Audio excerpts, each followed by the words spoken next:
हाय guys, welcome और welcome back to our channel. आज की वीडियो सेमेस्टर स्पेसिफिक होने वाली है, जिसमें हम लोग बीए सेमेस्टर 4 पॉलिटिकल साइंस के कोर पेपर 10 के बारे में बात करेंगे। ये पॉल साइंस का कोर पेपर 10 है एंड अगर आपके एडमिट कार्ड में कोर पेपर में पब्लिक एडमिनिस्ट्रेशन लिखा हुआ है तभी ये आपके कोर्स से मैच करेगा, क्योंकि ये स्पेसिफिकली पब्लिक एडमिनिस्ट्रेशन का क्वेश्चन पेपर है। तो इस वीडियो में हम देखेंगे और डिस्कस करेंगे कि कौन कौन से क्वेश्चंस पब्लिक एडमिनिस्ट्रेशन में आते हैं।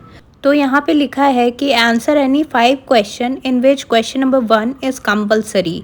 तो इसमें से क्वेश्चन नंबर 1 कंपलसरी है एंड क्वेश्चन नंबर 1 का जो क्वेश्चन है वो ऑब्जेक्टिव है। बात करें क्वेश्चन की तो इसमें लिखा है the basic form of administration is the word of which language. प्रशासन मूल रूप से किस भाषा का अक्षर है। तो इसका आंसर हो जाएगा संस्कृत। बात करें नंबर बी की तो यहाँ लिखा है who said the art of administration is the direction coordination and control of many person to achieve some purpose और ऑब्जेक्टिव। यह कथन किसका है। प्रशासन किसी निश्चित लक्ष्य या उद्देश्य के प्रति हेतु अनेक व्यक्तियों के निर्देशन नियंत्रण तथा सामान्य वर्तन की कला है। तो इसका आंसर हो जाएगा डॉक्टर LD वाइट। फिर हम लोग देखते हैं question C. Which of the following is supporter of the POSTCORB view, यानी पोस्ट कॉर्ब दृष्टिकोण की समर्थक कौन है। तो इसका आंसर हो जाएगा ऑल ऑफ देम, क्योंकि हेनरी फेयोल उर्विक एंड लूथर गुलेक सब इसके समर्थक हैं। क्वेश्चन डी की बात करें तो इसमें लिखा है professor Tead has told the qualities of the leader. Professor Tead ने नेता के गुण बताए हैं। कौन कौन से गुण होते हैं। पहला जो ऑप्शन है वो है फिजिकल स्ट्रेंथ, यानी शारीरिक शक्ति। तो इसका फर्स्ट ऑप्शन है शारीरिक शक्ति। दूसरा है नॉलेज ऑफ पर्पस, यानी उद्देश्य का ज्ञान। तीसरा है डिसीजन कैपेसिटी, यानी निर्णय लेने की क्षमता। ठीक है, तो ये तीनों लीडर के गुण होते हैं। एंड लास्ट जो ऑप्शन है वो है ऑल ऑफ दीज, यानी इनमें से सभी। तो आपको इसका जो आंसर है वो डी करना है, यानी इनमें से सभी या ऑल ऑफ दीज। क्वेश्चन सी का आंसर होगा ऑल ऑफ दीज। बात करें ई का तो इसमें लिखा है विच of the following is not a merit of leadership. इनमें से कौन सा एक नेतृत्व का गुण नहीं है। ठीक है, तो यहाँ पे बात करें ऑप्शंस की तो पहला ऑप्शन है क्लियर व्यू, स्पष्ट दृष्टिकोण, तो ये तो होता है नेतृत्व का। दूसरा है रेड टैपिज्म, लाल फीताशाही, यानी कि वो लोग गलत काम करते हैं। तो लीडर तो कभी कोई गलत काम नहीं करता, तो इसका आंसर हो जाएगा बी। ठीक है, बात करें क्वेश्चन एफ की तो लिखा है वुड्रो विल्सन ने अपने निबंध प्रशासन का अध्ययन कब लिखा था। ठीक है, तो यहाँ पे 4 ऑप्शन है 1885, 1886, 1887 और 1888। तो इसका जो सही आंसर है वो होगा 1887, यानी जो उन्होंने लिखा था वो 1887 में लिखा था। ठीक है, चलते नेक्स्ट क्वेश्चन की तरफ। वो है which has the control over administration, यानी प्रशासन पे नियंत्रण किसका होता है। बात करें ऑप्शंस की तो पहला ऑप्शन है एग्जीक्यूटिव, यानी कार्यपालिका।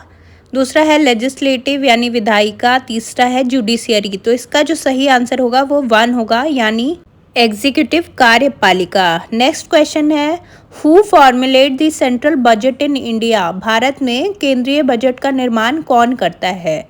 तो इसका आंसर बहुत ही स्पष्ट है, द फाइनेंस मिनिस्टर, यानी वित्त मंत्री जो है वो भारत में बजट का प्लान करता है। ठीक है, बात करें क्वेश्चन पी की तो यहाँ पे आपको 2 क्वेश्चन है 4 मार्क्स के, और आपको यहाँ पे शॉर्ट नोट्स यानी संक्षिप्त टिप्पणियाँ लिखनी होगी।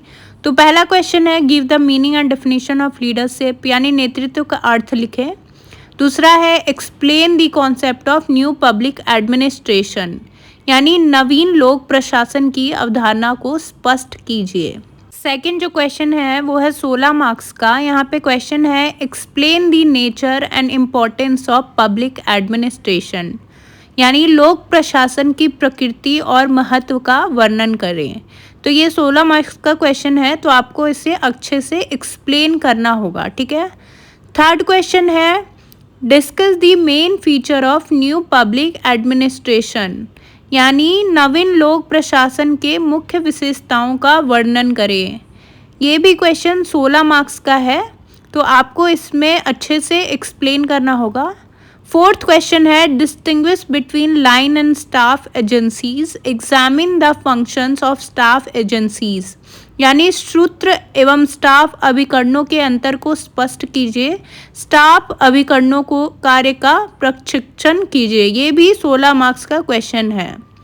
फिफ्थ क्वेश्चन जो 16 मार्क्स का है अगेन वो है discuss budget as a tool of administration, budget प्रशासन का यंत्र है, इसको वर्णन करना है। छठा क्वेश्चन है why which means legislature controls administration, discuss, यानी विधायिका किन साधनों द्वारा प्रशासन पर नियंत्रण करती है, विवेचना कीजिए। तो ये 16 नंबर का क्वेश्चन है, इसको भी आपको अच्छे से एक्सप्लेन करना होगा। सेवेंथ क्वेश्चन है critically examine the different methods of recruitment to public services, यानी लोक सेवाओं में भर्ती संबंधी विभिन्न प्रणालियों का आलोचनात्मक प्रशिक्षण करिए। तो ये 16 नंबर का क्वेश्चन है, इसको भी आपको अच्छे से एक्सप्लेन करके लिखना होगा, ठीक है। अब हम बढ़ते हैं अपने 8वें क्वेश्चन में जो कि है 16 मार्क्स का, और यहाँ पे आपको लिखा है discuss the changing nature of public administration, यानी लोक प्रशासन के बदलते प्रकृति का वर्णन कीजिए। तो इसको भी आपको डिस्कस करके अच्छे से एक्सप्लेन करना होगा। अब आता है आपके सामने 9वां क्वेश्चन जिसमें आपको शॉर्ट नोट्स यानी संक्षिप्त टिप्पणियाँ लिखनी है। 2 क्वेश्चन सॉल्व करना होगा, 8 मार्क्स का होगा। तो यहाँ पे आपको पहला है explain the meaning of administration and public administration, यानी प्रशासन एवं लोक प्रशासन का अर्थ स्पष्ट कीजिए। दूसरा है write a short note on post कॉर्ब व्यू ऑन पब्लिक एडमिनिस्ट्रेशन, यानी लोक प्रशासन के पोस्ट कॉर्ब दृष्टिकोण पर संक्षिप्त नोट लिखिए। तीसरा है enumerate the powers which control administration, यानी प्रशासन पर नियंत्रण रखने वाली कौन कौन सी शक्तियां हैं उसको लिखना है। एंड लास्ट क्वेश्चन है explain the meaning of financial administration, यानी वित्तीय प्रशासन का अर्थ स्पष्ट कीजिए। तो यहाँ पे जैसे मैंने बताया आपको 2 क्वेश्चन सॉल्व करने हैं, 8 नंबर का है, तो ये चारों में से आप कोई भी 2 सेलेक्ट करके सॉल्व कर सकते हैं, ठीक है। जैसा मैंने स्टार्टिंग में आपको बताया था कि इसमें से आपको 5 क्वेश्चन बस बनाने हैं, जिसमें पहला जो क्वेश्चन नंबर 1 है वो कंपलसरी है। बाकी जो लॉन्ग क्वेश्चन 16 मार्क्स का है उसमें आप कोई भी 4 सेलेक्ट करके अपना आंसर लिख सकते हैं। आपके पास बहुत सारे क्वेश्चंस अवेलेबल हैं 16 नंबर के, आपको जो भी समझ में आता है, जो भी अच्छा लगता है आप उसको आंसर दे सकते हैं। आज की वीडियो में इतना ही, मिलते हैं हमारे नेक्स्ट वीडियो में, तब तक मेरे चैनल को कर दे सब्सक्राइब।